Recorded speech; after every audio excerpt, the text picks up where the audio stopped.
Hey guys, I'm Mrs. Brain Thing, and I'm back with another update. It's been a little while since my last video. Sorry, I'm a little shaky. But yeah, it's been a while since my last video because not last week, but the week before that one, 2 weeks ago, I had food poisoning. And so that had me out for the count all week. I've been throwing up that week, and I wasn't able to take my brain meds, and I missed physical therapy.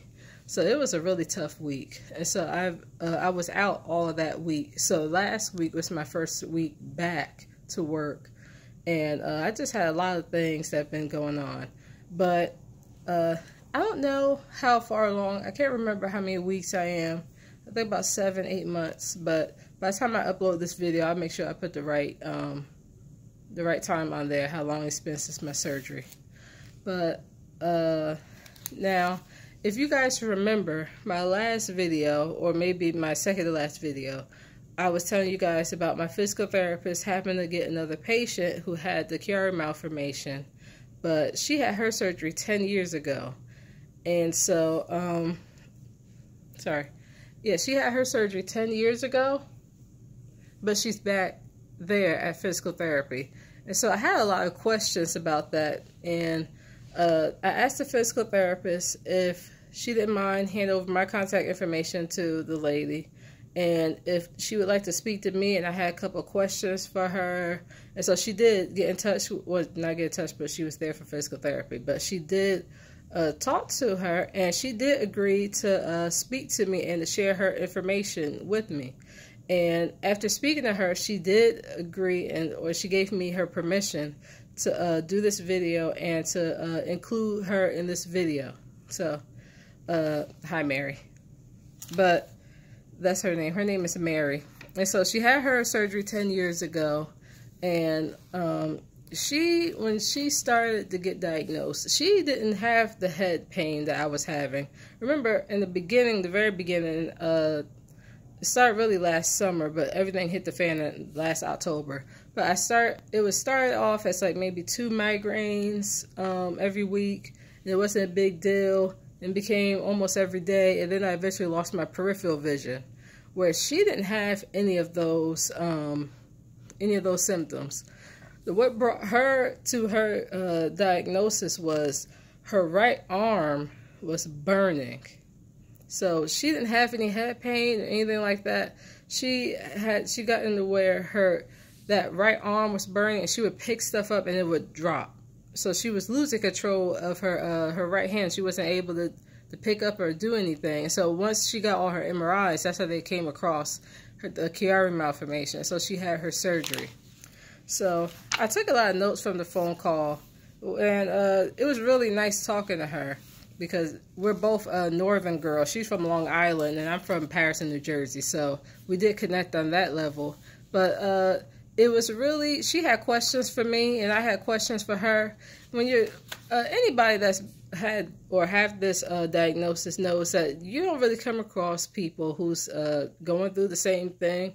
So it's just it's nice to talk to someone who's going through the same thing and who can understand what you're going through, even if your symptoms are a little different. And I had her number maybe about close to 2.5 to 3 weeks, because that one week I had food poisoning, so I know I couldn't contact her.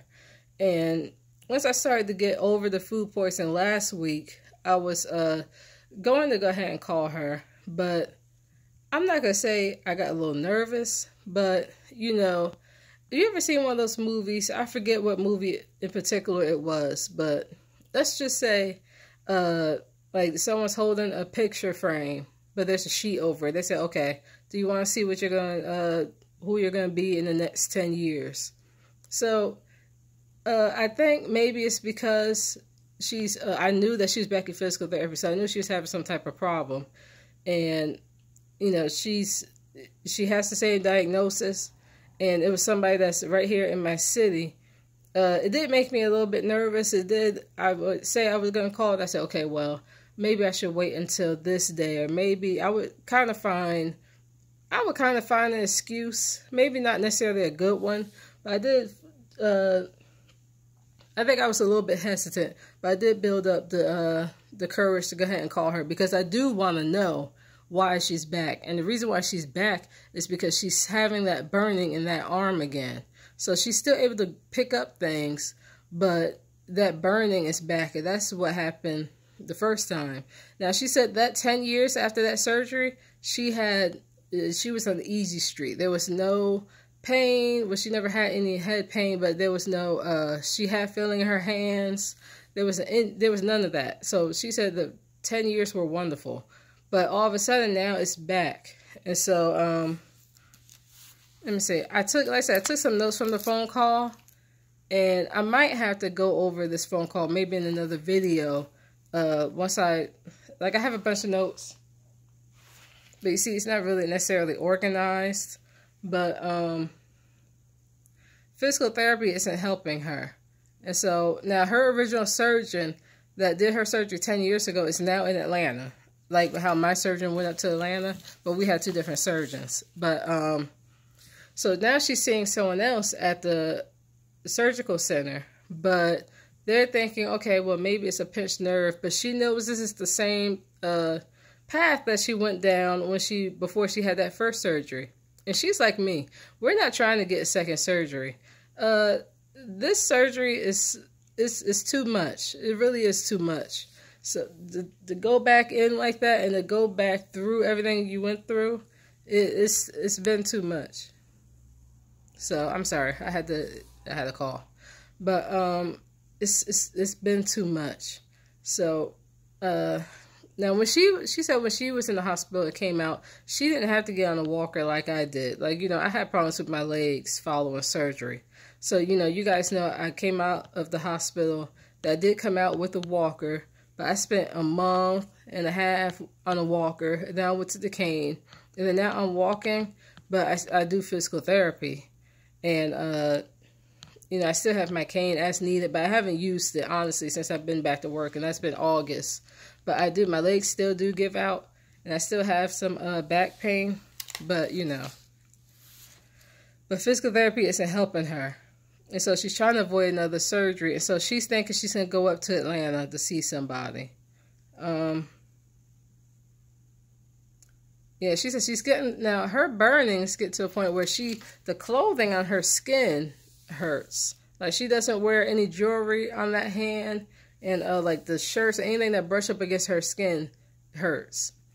And what scares us about that is that it sounds a lot like what got her to the surgery in the first place. So she's definitely in my prayers, because I don't want to think about a day that I would have to consider getting another surgery.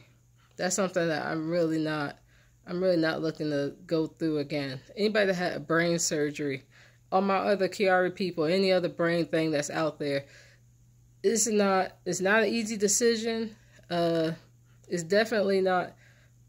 It's not a decision you're going to want to make. It's not anything you're going to want to go through. It's not like you're going, I had my tonsils removed when I was 16.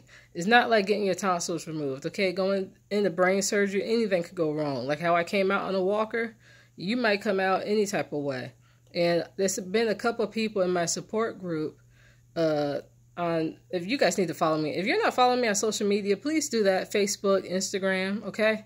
But in my one of my support groups, one woman will not get surgery because she knew someone who had the surgery personally, and they died on the table.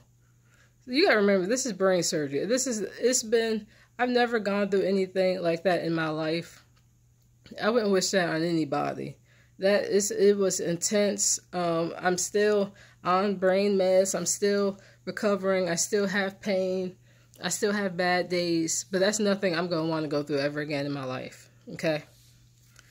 But I might have to do another video just based on our conversation, because it was a lot. It was too much to go through in this video.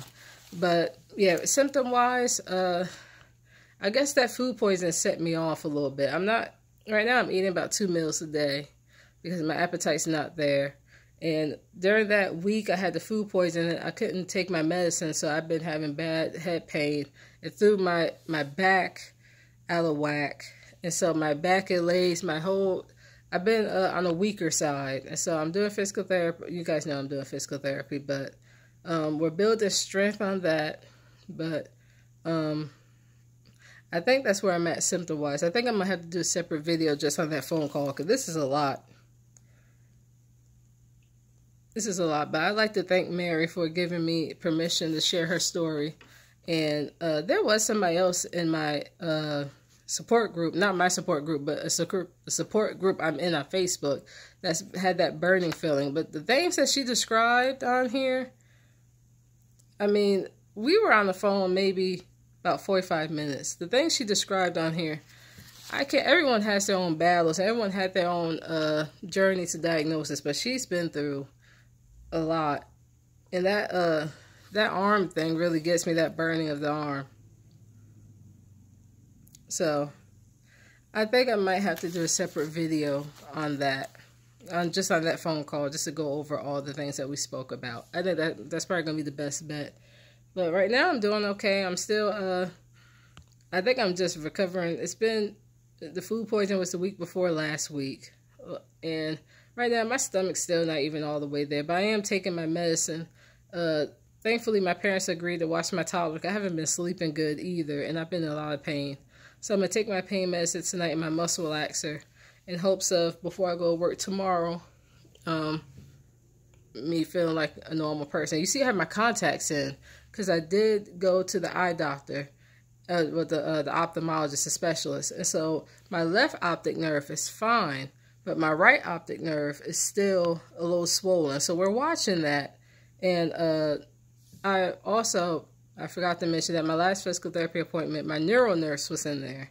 And so she recommended me go ahead and see another surgeon there to follow up. Because, you know, I still need to follow up with someone. And with my right optic valve being a little swollen, she did want me to follow up on that. And my balance, I told you guys, I fell twice since the surgery. So with physical therapy, they're still going to want to do follow-up MRIs on that. And but she did agree to give me these contacts I have in my eye. I have to get used to what I look like in contacts. But she did write out my prescription, but we're still watching that optic nerve. I go back to her in 6 months. So I think my next video will be about that phone conversation with Mary. I think that would be a good video in itself. So I'm trying to think if there's anything else I need to update you guys on. Besides, I went to the eye doctor. And my next physical therapy appointment, I missed it Monday. But this Friday, we have to do a balance test to test my balance. Because that falling thing, we have to, my neuro nurse and my physical therapist, we need to look a little bit deeper into that. And I have a lot of those moments around the house and, you know, anywhere at work. I'm like you feel like you're about to fall, but you catch yourself. But you guys know I fell. Well, I bumped my head that one time, but I really fell that other time. I think that was December. Was that December? So we have to do a balance test, and I need to get in with another surgeon. And so that's going to be, you know, I don't know how that's going to be, but I'm going to have to do that. So I'm going to try to do my next video this weekend, but, you know, I've been getting over that food poisoning, so I haven't been feeling all that great. But I'm going to go ahead and get back on making these videos how I'm supposed to. But make sure you guys, I forget to say in my videos, make sure you guys subscribe, my YouTube watchers. Subscribe, please. Subscribe on my YouTube page. If you're watching me solely on YouTube, please follow me on Instagram and Facebook, because there's a lot of times I may not do a video up here, but I'm constantly updating, even if it's on a weekly basis, but I do it maybe a couple times a week. I'm constantly updating. So please go ahead and follow me on Instagram and Facebook, because some of you guys asked me the best way to contact me. If you have me on one of those social medias, even on YouTube, I'm good with, you know, getting back to you guys. But if you have me on one of those social medias, I will respond back. And some of you guys on my social media are now on my personal page friends list. And so I have given maybe about a couple of people, about 3 people, my personal cell phone number, because we have different conversations. And now I speak to Mary, which is really good. I like talking to her. She's really nice. So yeah, follow me, subscribe, and follow, guys. That does make a difference. And if you have any suggestions, also, if you have any questions about anything that I forget to cover, you guys know how to contact me, because you guys been doing that. But go ahead and let me know, because sometimes I make the video, and I'll say all the stuff I'm going to say, but by the time I make the video, I forget what I'm going to say, because I have a brain thing.